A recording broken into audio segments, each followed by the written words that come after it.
He had 73 pieces of luggage. 73. The man had just surrendered the greatest empire Europe had seen since Rome, had abdicated his throne, had watched his marshals abandon him one by one, and he packed 73 pieces of luggage. I know because I carried them. Every single one. My back has never fully recovered. That is not a metaphor, I mean that literally. I'm telling you the story with a spine that was permanently altered by the belongings of a man the world could not stop talking about, and I have never once been mentioned in the same sentence as any of it. My name is Henri Dumont. I was a personal assistant in the household of Napoleon Bonaparte from 1804 until the very end. I was there at the height of it, the coronations, the campaigns, the impossible victories that made men think it was something other than human, and I was there when it all came down. I carried his luggage into exile, both times. Let me tell you something about Napoleon Bonaparte that the history books leave out. He was an extraordinarily difficult man to work for, not cruel, not to the staff, not personally. He was not the kind of man who beat servants or humiliated people below him for sport. That was not his particular flaw. His flaw was that he existed at a frequency that wore everyone around him down to nothing. He slept 4 hours a night, sometimes 3. He dictated letters at 2 in the morning and expected responses by dawn. He ate his meals in under 10 minutes. I timed it once, 7 minutes and 40 seconds for a full dinner, because eating was not something to be experienced. It was a problem to be solved so he could get back to work.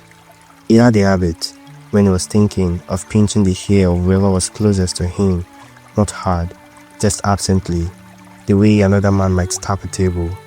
He would be mid-conversation with a general about troop movements, and his hand would drift sideways and find her hair and pinch it gently while he talked, completely unaware he was doing it. He learned to stand slightly out of reach during strategic discussions.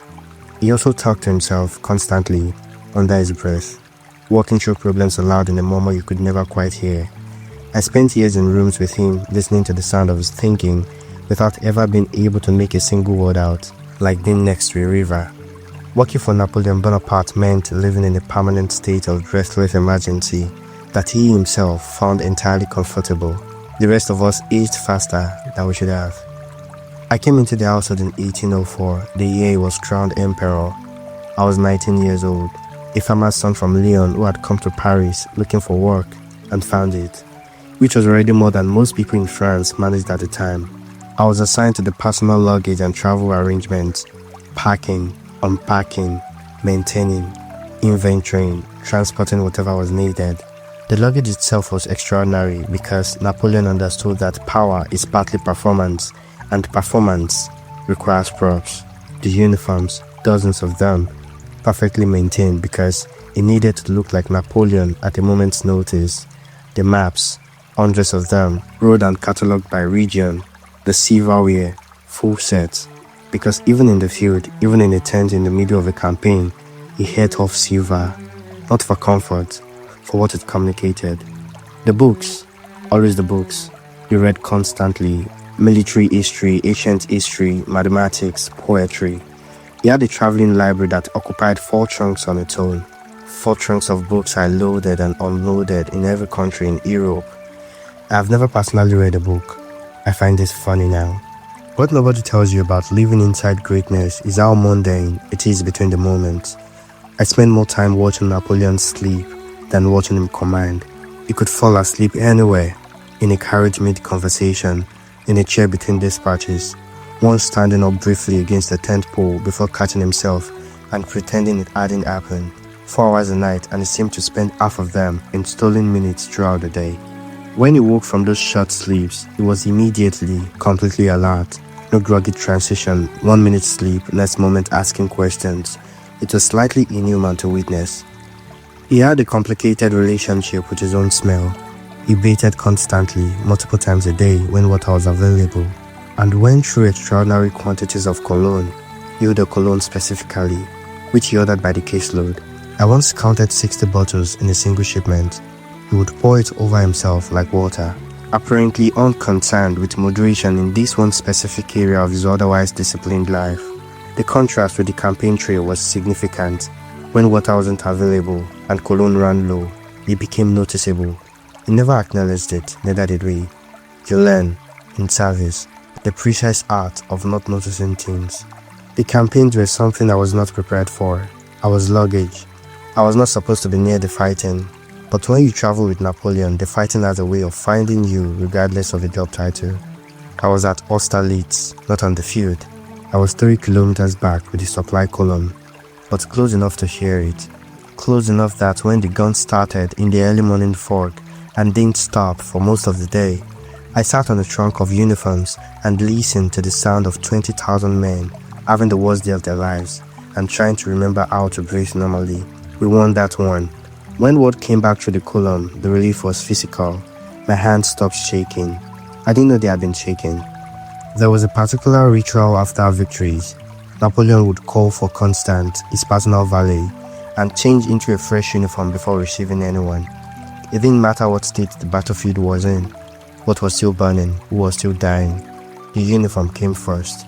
Appearance was not vanity, it was strategy. I praised a lot of those uniforms on campaign with a few iron on whatever flat surface I could find. I once praised a dress uniform on top of a drum. He never thanked anyone for this. He never thanked anyone for anything. As a rule, not because he was ungrateful.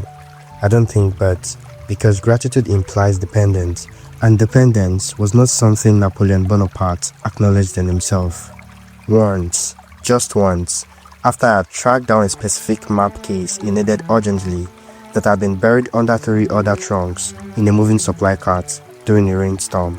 Once, he looked at me and said, "Good." That was it. One word. I thought about it for a week. Russia changed everything. We marched in June 1812 with 600,000 men. The confidence in that column was a physical thing. 600,000 people who had beaten everyone they had ever faced, following a man they believed was unbeatable. The Russians did not fight us. They retreated and burned everything behind them as they went.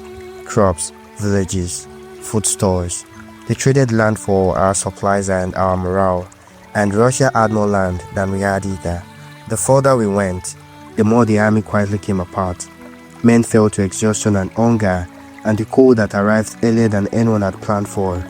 I was carrying luggage through all of it, though fewer pieces now. Trunks abandoned in ditches, burned for warmth, simply lost. Napoleon never asked about the missing pieces, not once. That told me more about the state of things than any military briefing. Moscow was empty when we arrived, 250,000 people, gone, and then the Russians set fire to what remained, their own city, burning, rather than hand it to us intact. I stood in a Moscow street watching it and thought, we have already lost. I don't know how I knew so clearly. I was 27 with no military training, but watching the people burn their own city told me something about what we had walked into that no map could have. Napoleon stayed 35 days, waiting for the Tsar to negotiate. The Tsar did not come. There was an evening, about 2 weeks in, when I was sent to Napoleon's quarters with a fresh dispatch from Paris. I knocked, entered, and found him sitting alone at a table with a map full of Russia spread in front of him, doing nothing, just studying it, not marking it, just sitting with his hands flat on the table, looking at it. He didn't acknowledge me. I set the dispatch down and left. I stood outside the door for a moment after. That image, the map, the flat hands, the stillness, that is the one I carry more than any battle. We turned around and marched home. The retreat is the part history remembers. I will not describe it fully because I've spent 30 years trying not to think about it in detail. What I will say, we marched in 600,000. We marched out, perhaps 100,000. The cold took people with a speed that felt almost administrative. Here one day, gone the next. The column closing over the gap like water. I lost 3 friends on that march. I could not stop for any of them. I carried the luggage. I was one of the ones who made it home. I've never understood why. After Russia, I watched the empire come apart like wet paper. By 1814, it was over. Napoleon abdicated, and the man who had controlled most of Europe sat in Fontainebleau Palace and, according to people who were there in the room, wept. I was not in the room. I was packing the luggage. The highland of Elba, off the Tuscan coast, 12,000 people, a small court, a modest palace, Emperor of Elba. They kept the title. They gave him a pond and called it an ocean. I was asked whether I wished to accompany him. I said yes. I have asked myself many times since, why? I had no obligation. The war was over. I could have gone back to Lyon, lived quietly, put all of it behind me. But I had followed this man through Russia. I had built my entire adult life around the pull of him. Without that pull, I genuinely did not know which direction to face. So I packed the luggage, 73 pieces. He had replaced everything lost in Russia. Of course he had. Napoleon on Elba was like a river redirected into a garden pond. He reformed the island's administration, reorganized a small permitted army, reviewed agricultural policy. He walked constantly, the cliff tops, the town, back and forth, through the palace. A man built for continental scale, given 12,000 people and a coastline. There were moments of something almost domestic that I have never seen before. He took meals at a reasonable pace on Elba, not 7 minutes, actually sitting. He sometimes walked through the town without ceremony, without a full escort, and spoke to people, ordinary people, shopkeepers, fishermen. He was different with ordinary people than with power, softer, somehow, more curious. He asked questions and listened to the answers, which was not always his habit with generals. I watched him once spend 20 minutes talking to an old woman about the price of fish. 20 minutes. This was a man who had reorganized the legal code of France in less time, but the restlessness always came back. You could feel it building in him like pressure. One evening, I found a sheet of paper he had left on the table. He had been writing figures, distances, I realized. The distance from Elba to the French coast, wind patterns, tidal timings. I set it back exactly where I found it. I told no one. I have thought about that decision more than almost any other I have made in my life. He escaped after 9 months, sailed off the island, landed in the south of France, marched north, and France came to meet him. The king had sent troops to stop him. The troops reached Napoleon, and then they joined him. Whole regiment, officers who had sworn loyalty to the restored monarchy. They saw him and chose him instead. He walked into Paris without firing a single shot.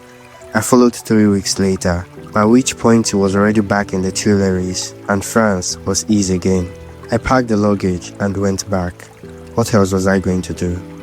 The 100 days, they call it now. Actually 111 days, in truth. He raised an army. He met the British and Prussians at Waterloo on the 18th of June, 1815. I was in Brussels with the luggage train. I heard the guns all day, and when the news came back, it came back different from Austerlitz. We lost. Napoleon came through Brussels in a carriage afterward, fast, curtains drawn. I watched it pass. I didn't try to stop it or signal it to make myself known. I just watched it pass. The second exile was Saint Helena, not Elba. They had learned from Elba. Saint Helena is a volcanic island on the South Atlantic, 1,200 kilometers from the nearest coast. There is nowhere to escape to. There is only ocean. I was asked again whether I wished to accompany him. I said yes. The ship journey took 2 months. Napoleon was sick for much of the crossing. The sea did not agree with him. I brought him water, bread, whatever the cook could manage. He barely spoke. I sat in the corner of the cabin sometimes and watched him lying there. This man who had commanded 600,000 soldiers, seasick, staring at a ceiling he couldn't do anything about. There is an intimacy of seeing powerful people helpless. It doesn't make you think less of them. It does something stranger. You see the whole of them at once, and it is almost too much to look at directly. I looked at my aunt instead. Longwood House was damp and poorly maintained, and the wind came off the ocean through every gap and crack. It was not the accommodation of an emperor, it was the accommodation of a man the world wanted to forget. He dictated his memoirs constantly, his version of everything, his account of the campaigns and decisions and betrayals. He understood that history is written by whoever is still talking. I listened from doorways, passing through with things that needed attending to. What struck me, even there, was the certainty, the same certainty he had always had about the campaigns, the decisions, what it all meant. The damp house and the impossible ocean hadn't touched it. He complained about the British governor endlessly, a man named Hudson Lowe, whom Napoleon despised with a focus that gave his days some structure. He complained about the wind, the furniture, the quality of the wine, the slowness of dispatches. He never complained about the exile itself.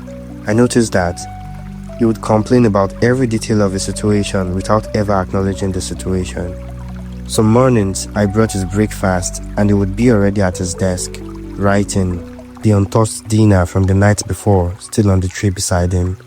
I would swap the trays without comment. He would not look up. Good, he might say, if he said anything. He died on the 5th of May, 1821. I was in the house when it happened, not in the room. The room was for doctors and the inner circle, but close enough that I felt the change before anyone said a word. These things traveled through a building in the air. I sat down on the trunk and stayed there for a while.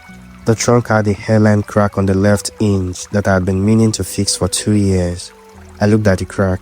I didn't fix it. The luggage was inventoried by the British authorities over the following days.